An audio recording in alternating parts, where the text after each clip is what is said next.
Welcome to Hadley Presents. I'm your host, Ricky Anger, inviting you to sit back, relax, and enjoy a conversation with the experts. In this episode, we discuss confidently handling holiday gatherings with blindness or low vision.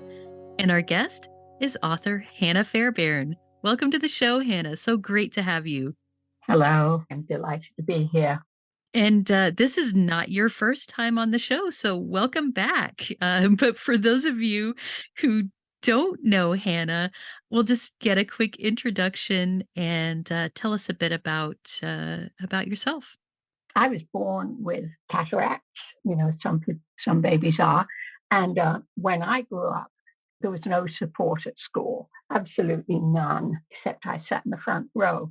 And then when I was 33, my good retina detached and it couldn't be fixed back. And then my other one started to detach. So I had this giant loss of sight at 33 and ended up legally blind with just a little bit of vision. So I was already a consumer of services, legally blind, and I was the parent of a kid. And then I became a teacher at the Carroll Center for the Blind, teaching personal management. Well, to start with, that when I arrived, that was about cooking and laundry and grooming and shopping. But a couple of our clients came to me and said, one aspect of personal management is how to interact with sighted people on the street, in stores, at doctors' offices, and of course at parties and gatherings. And this was so obviously true. So we began to create little classes, little groups and big groups discussing how to deal with this. And we called them interpersonal skills. And we really role played and discussed all the obvious difficulties that people with low vision and blindness or blindness have in interacting. I have to say, we would have some really funny times as well as very emotional times. 18 years after I began there, I retired to write my book, When You Can't Believe Your Eyes. And of course, the second half of it is all about self-advocacy and a great deal of it about going to gatherings of all kinds.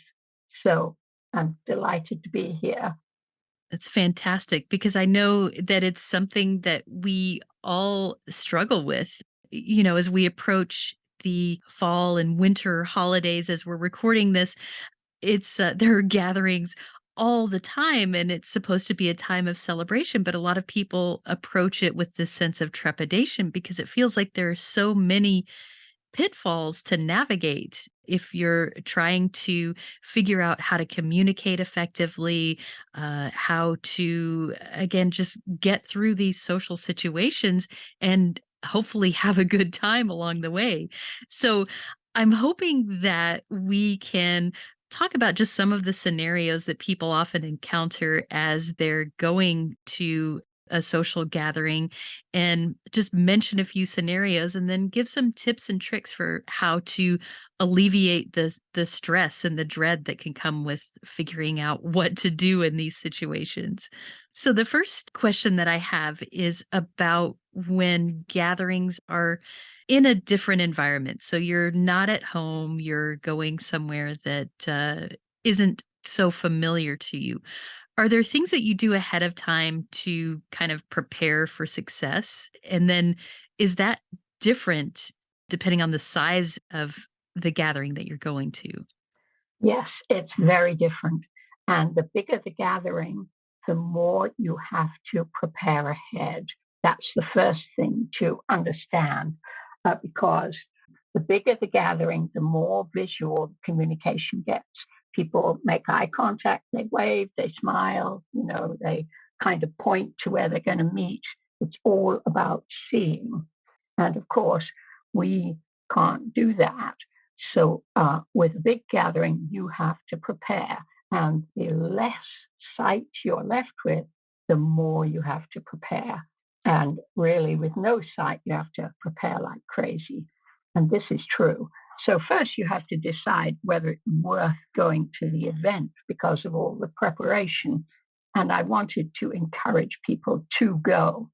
especially after the pandemic. We're all a bit out of practice. So what you do is you're going to call, first of all, the host or the place where it's going to be, and you're going to get lots of basic information about the type of event, where it's going to be held, whether it's a sit-down meal or a buffet, what other people will be wearing, and then perhaps most important of all, who else is coming. Because if you have some friends on the guest list, then that's your next step, to call a friend or two, get yourself a ride if you're not already going with someone, and then arrange to meet one or two friends at the event, have someone you're going to eat the meal with, and arrange to have a good catch up chat with another friend.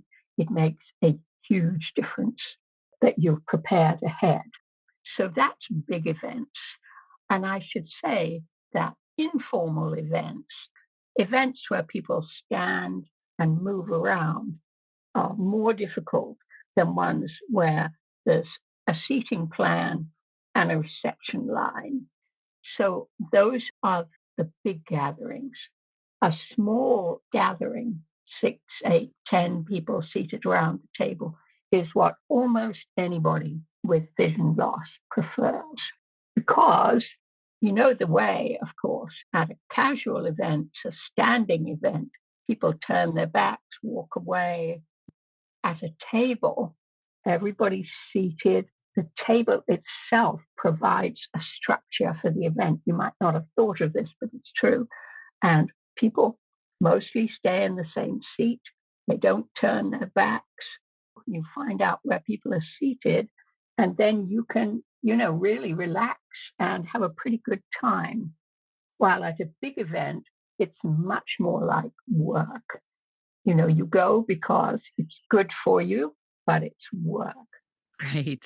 You've alluded already to the fact that there are different types of gatherings. There are small gatherings and large gatherings, and kind of there are different expectations and different ways that you plan for those things. How does it differ if you are getting ready for a gathering with family that maybe you have some history with, you already know at least some of the people, and if you're getting ready for a gathering where maybe you do know a couple of people, but primarily it's people that you don't know well?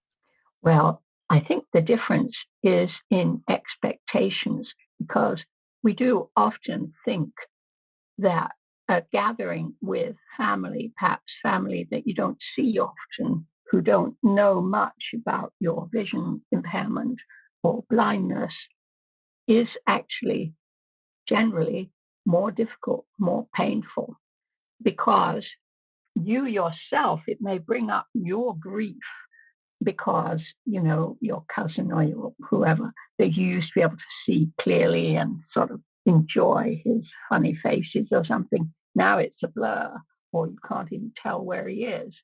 And that can be painful right there. But also, people who you don't see much and who are uncomfortable with vision loss can even, I'm afraid, quite often do make what they think are jokey remarks or insensitive remarks about your vision loss.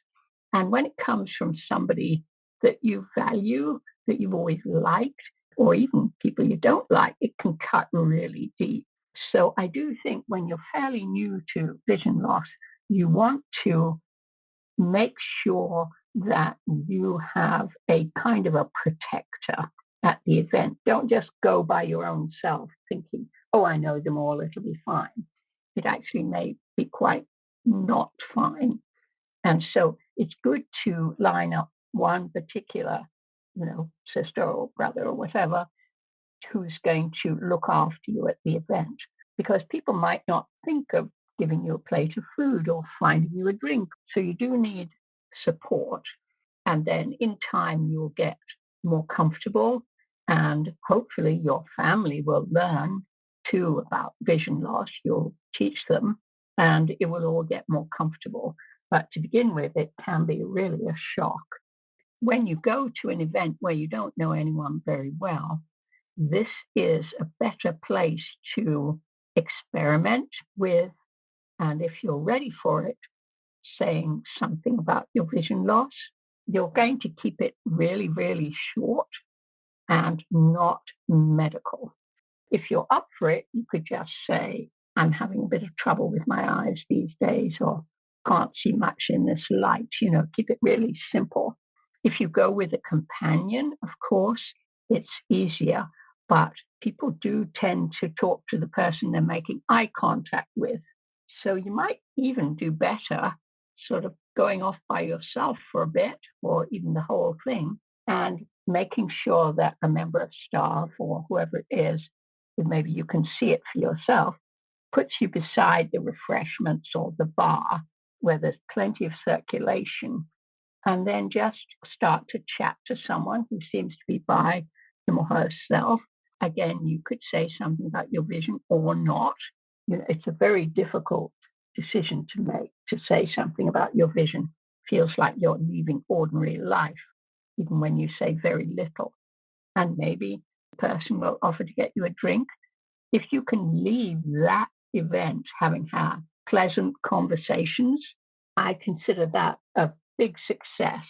You've laid some groundwork for yourself.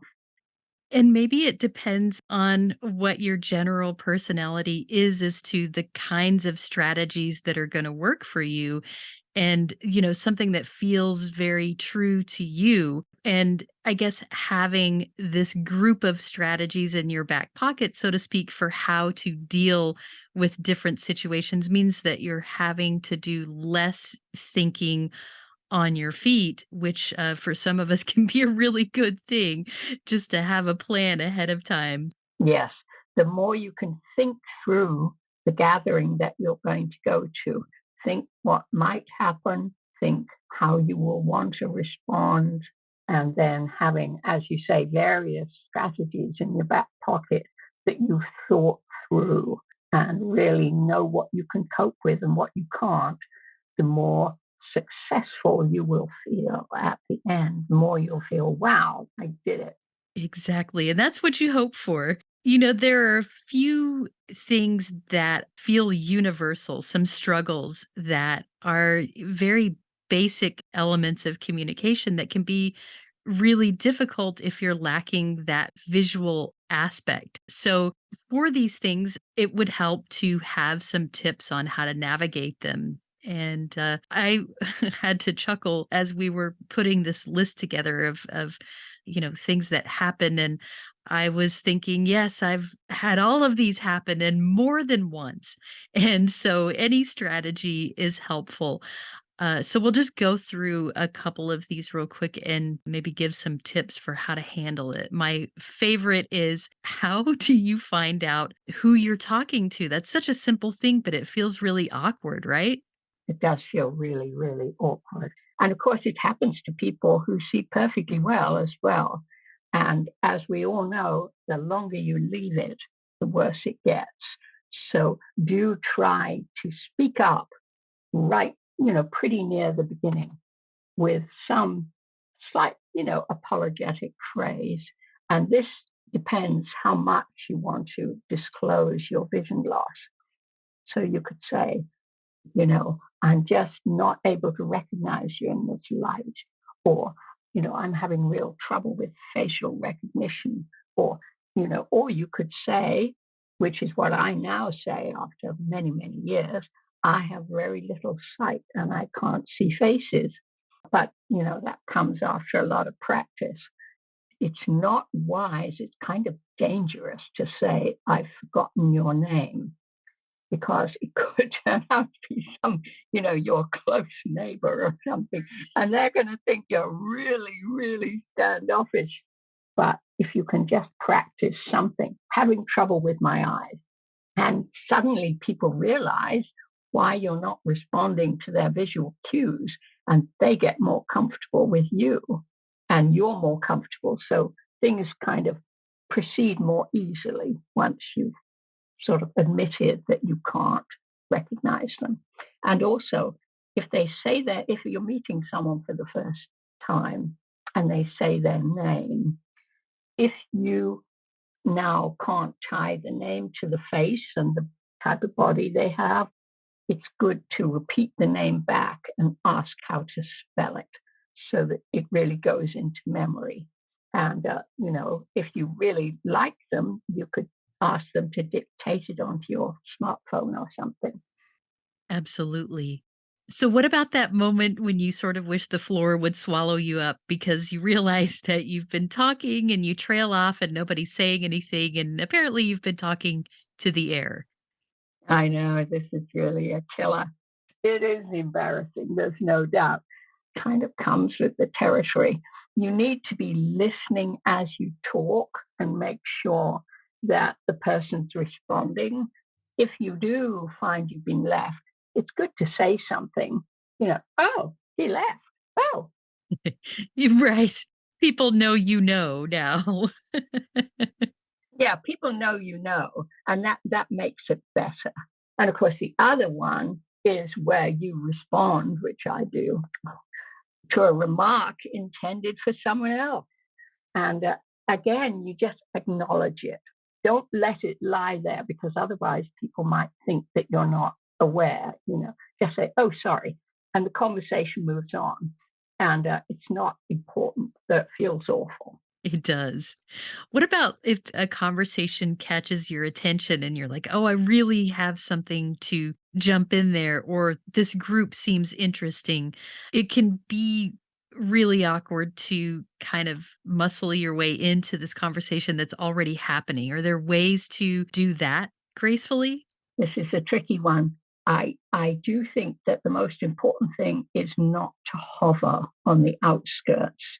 Joining a group who are talking is a visual thing, and it's said to be a complex one. Somebody looks up, sees you, makes eye contact, kind of makes a little space in the group. It's all visual. So what you have to do is be bold, which is not the easiest. And it's easier if you have a white cane, if you're ready to carry a white cane. But in any case, you need to walk up, be cheerful and firm, and say, do you mind if I join you? My name's Hannah. They probably won't mind. There's no way to do it other than with confidence. All these are really, really helpful tips for navigating things that happen more often than might feel comfortable. But I think the more practice you have, the more likely you are to approach it with, I guess, bravery and more confidence. Yes, and more comfort with where you are in your own journey with vision loss. It feels so alien to begin with, and then gradually you begin to get comfortable with it, and even think that some aspect, you turn into a really good problem solver and a really good listener. Right. Here's one that I don't hear spoken about that much, but it is one that has happened to me on a number of occasions. And I think it happens to others as well. If you have, for whatever reason, gotten to the gathering early, here you are, the host is running around getting all the last minute things done. And there's that feeling of kind of being parked in a corner, and you just feel useless and pointless as you sit there and everybody else has something to do. Are there any strategies for figuring out a way that you can contribute and be a part of that preparation before the gathering happens? Even if you're in an environment that you don't really want to go running around and knocking things over, but is there still a way that you can contribute and feel like you're a part of things?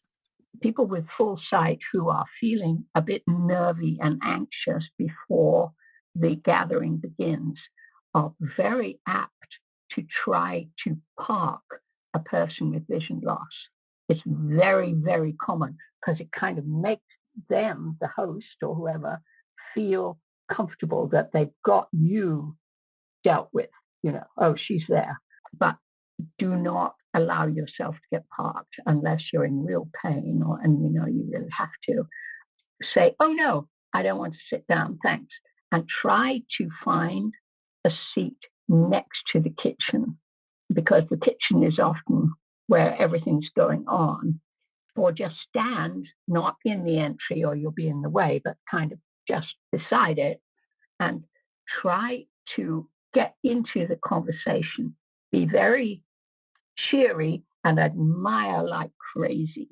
This is to be positive and outgoing, whatever you feel like inside, which can be pretty uncomfortable, but better than getting parked. Now, if you know the host, you could call up and ask about the event, which would be very wise, and then say, could you save me a job? I can count plates. I can roll silverware into napkins. I can put cookies on plates. I can put glasses on trays, just leave me a job or two and I'll sit somewhere and do it. There was a sociologist, a very famous sociologist writing in the 1960s. He said, present yourself in the way you wish to be perceived. What it means is you have to project a positive, cheery image so that then the people who are rushing about will get a bit more chatty and will get a bit more comfortable with you. But you have to get this idea that you have to present yourself as a really more than adequate person who's up to everything and needs to be included because you're worth it. It does take courage to do it, but we all get there in the end because it's the way that works. Absolutely. We've talked a lot about attending gatherings elsewhere. So, other people have invited you somewhere, but maybe you are feeling confident enough to have a gathering in your home. And there's some pluses to that because it's your own environment. You're very familiar with it.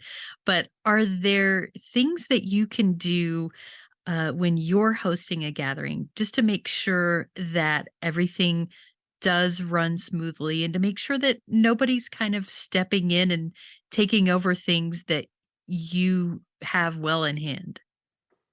Yes, good one. Again, you're going to think through the situation. And if you haven't done this for a while, it might be good to start very small. Just invite two or three neighbors or good friends in and put everything you're going to serve on a tray. You could even plug in a coffee maker, put it all on a coffee table or on a side table, everything ready.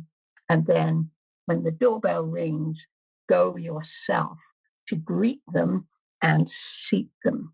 This is your home.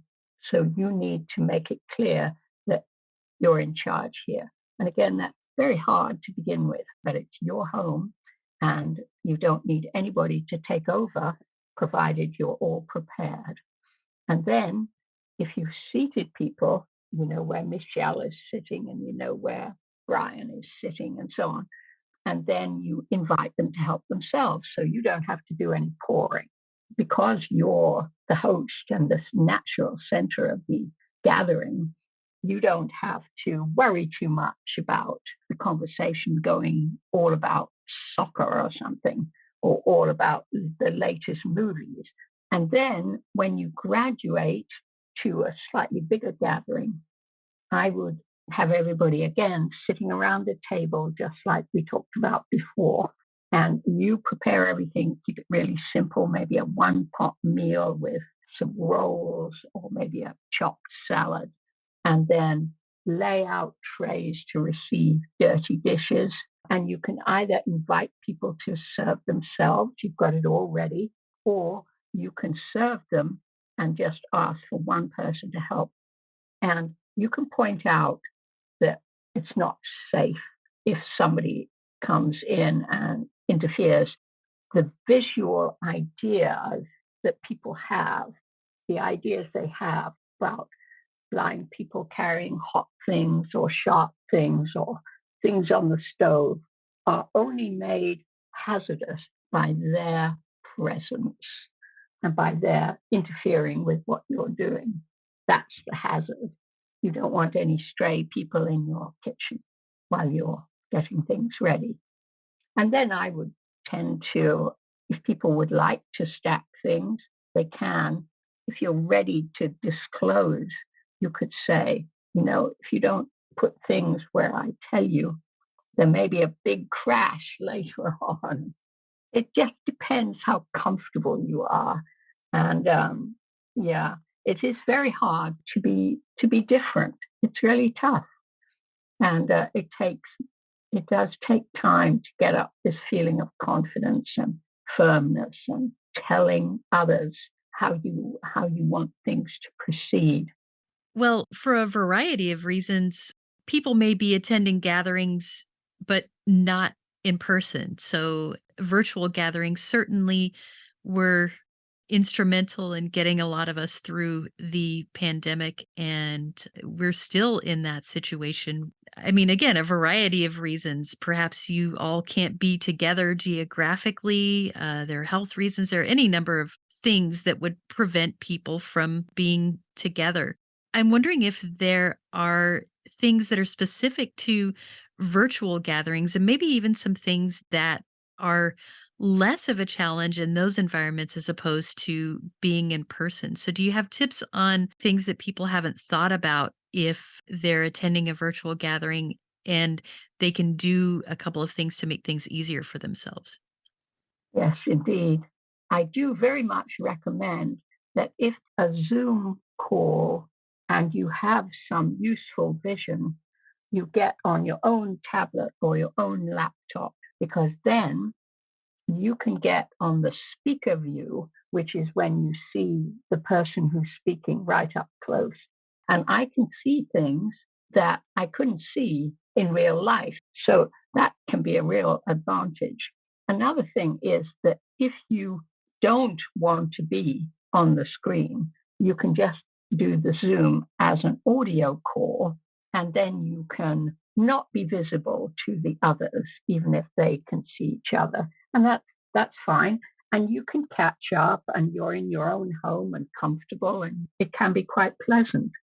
That's fantastic. And I know sometimes it can be a challenge to find virtual gatherings if you're looking for a place to, to go and talk with people. So in our show notes, we'll have links to places that you might go and search for local virtual gatherings as well as those that are international, because that's kind of the beauty of it is that you can be enjoying that drink and snack with people from all around the world. You certainly can. It's wonderful. That is a real advantage, and you haven't had to work out how you're going to get there. Yes. No more stressing about transportation. I love that part.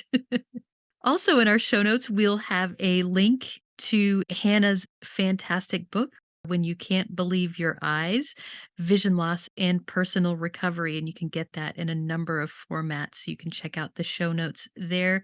Hannah, I'm delighted that you could stop by and share both your own tips and tricks. And I think we all learn a lot along the way. And it's wonderful to be able to kind of share those tips with each other. Yes, it certainly is.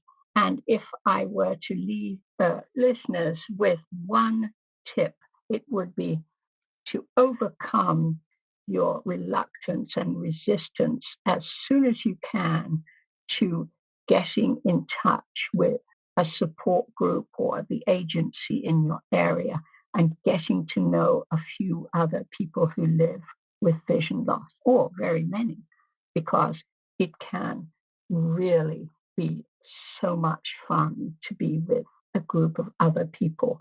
And you share stories of what happened, and you've got a group of people who live like you do and think like you do, and it is transformative. Yes.